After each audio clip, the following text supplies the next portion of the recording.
नमः शिवाय। आप सभी को सावन मास की ढेरों शुभकामनाएं। भगवान शिव और माता पार्वती की कृपा सदैव आपके ऊपर बनी रहे। ऐसी मान्यता है कि जो भी व्यक्ति इस पवित्र सावन मास में भगवान शिव की पूजा करते हैं और व्रत रखते हैं, भगवान शिव उनकी सारी मनोकामनाएं अवश्य पूर्ण करते हैं। आइए जानते हैं साल 2026 में सावन मास में श्रावण शिवरात्रि कब रहेगी, सावन का पहला सोमवार का व्रत कब रहेगा, व्रत में प्रदोष काल और अन्य सभी शुभ मुहूर्त क्या रहेंगे, पूरे सावन व्रत रखने वाले श्रद्धालुओं को क्या खाना चाहिए और क्या नहीं, पूजा किस प्रकार करें। पूरे सावन व्रत रखने वाले श्रद्धालुओं के लिए यह वीडियो बहुत ही उपयोगी रहे, तो वीडियो को पूरा जरूर देखें और अगर आपको यह तो वीडियो को लाइक करें और चैनल को सब्सक्राइब जरूर करें। सावन महीने में पहला सोमवार का व्रत पड़ेगा 3 अगस्त को। 3 अगस्त को ब्रह्मा मुहूर्त सुबह 4:15 से 5 बजे तक रहेगा। प्रदोष काल का समय रहेगा शाम 6:26 से रात 7:56 तक। प्रदोष काल का समय भगवान शिव की पूजा के लिए अत्यंत शुभ माना जाता है।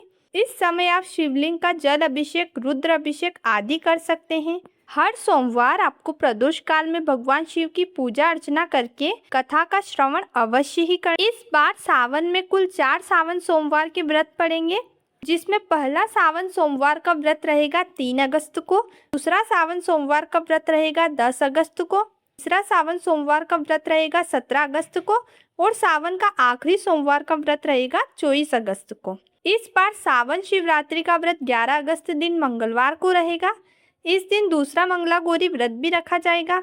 सावन मास में जो भी व्यक्ति पूरी श्रद्धा और नियम से भगवान शिव की पूजा करते हैं, पूरे शिव परिवार की पूजा करते हैं, उनके जीवन की सारी बाधाएं भगवान शिव हर लेते हैं। आमतौर पर कई लोग सिर्फ सावन के सोमवार के ही व्रत करते हैं या इस महीने के प्रमुख त्योहार या व्रत ही मनाते हैं, लेकिन कुछ श्रद्धालु पूरे सावन के महीने का उपवास रखते हैं और नियमों का पालन करते हैं। ऐसी मान्यता है कि जो भी व्यक्ति नियम पूर्वक पूरे सावन व्रत रखता है और भगवान शिव की श्रद्धा से पूजा करता है, उसके जीवन की सभी बाधाएं दूर होती हैं।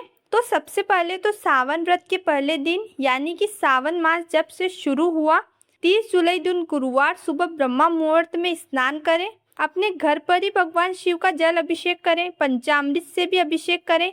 अगर घर पर नहीं तो मंदिर में भी कर सकते हैं। साफ सुथरे वस्त्र पहने। अभिषेक करते समय अगर आप पंचामृत से अभिषेक कर रहे हैं, तांबे के लोटे में कभी पंचामृत नहीं रखना चाहिए, क्योंकि उसमें रखा दही दूध विष के समान माना जाता है। आप पीतल या स्टील के लोटे का उपयोग करें। जल अभिषेक करने के बाद भगवान शिव के समक्ष धूप दीप जलाएं और फिर हाथ में अक्षत और पुष्प लेकर अपने पूरे सावन मास व्रत करने का संकल्प लें। संकल्प लेते समय ही आप यह भी निश्चित करें कि अगर आप पूरे सावन मास का व्रत रख रहे हैं तो आप व्रत किस प्रकार रखेंगे, यानी कि एक समय आप शुद्ध सात्विक भोजन करेंगे या केवल फलाहार करके उपवास करेंगे। और आप जिस भी मनोकामना से पूरे सावन के व्रत रख रहे हैं, यह भी आपको प्रार्थना करते हुए भगवान शिव को बताना है। व्रत में आप दूध, चाय, मिठाई, मखाने, मूंगफली आदि का सेवन कर सकते हैं, बस प्याज, लहसुन और दाल का सेवन ना करें। भगवान शिव को पूजा में दूध, दही, बेलपत्र, शमी पत्ते, शहद, चंदन, सफेद पुष्प, नैवेद्य, आंकड़े के फूल, धतूरा, भांग आदि अर्पित करें। आप अपने घर पर ही मिट्टी की शिवलिंग बनाकर उनकी पूजा कर सकते हैं और अगले दिन उस शिवलिंग का विसर्जन भी कर सकते हैं या फिर मंदिर में पूजा करें। सावन की शुरुआत 30 जुलाई दिन गुरुवार से हो गई है और सावन की समाप्ति 28 अगस्त दिन शुक्रवार रक्षाबंधन के दिन होगी। इस बार मंगला गौरी व्रत भी कुल 4 ही रहेंगे, जिसमें पहला मंगला गौरी व्रत 4 अगस्त को रहेगा, दूसरा मंगला गौरी व्रत 11 अगस्त को रहेगा, तीसरा मंगला गौरी व्रत 18 अगस्त को रहेगा और चौथा अंतिम मंगला गौरी व्रत 25 अगस्त को रहेगा। मंगला गौरी व्रत के दिन भगवान शिव के साथ साथ माता पार्वती की पूजा का भी विशेष महत्व होता है।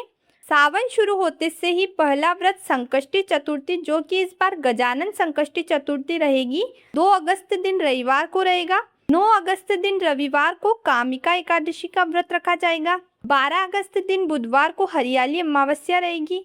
15 अगस्त दिन शनिवार को हरियाली तीज, सावन की तीज का व्रत रखा जाएगा। इस बार 17 अगस्त दिन सोमवार को विशेष योग बन रहा है, क्योंकि उस दिन सावन सोमवार के साथ साथ नाग पंचमी का पर्व भी मनाया जाएगा, जो कि कई वर्षों के बाद संयोग बना है। इस दिन भगवान शिव की विशेष पूजा अवश्य करें। 30 अगस्त दिन रविवार को सावन शुक्ल पक्ष की पुत्रदा एकादशी का व्रत रखा जाएगा और 28 अगस्त दिन शुक्रवार सावन के अंतिम दिन रक्षाबंधन के साथ सावन मास की समाप्ति हो जाएगी। आशा करती हूँ आपको ये जानकारी पसंद आएगी।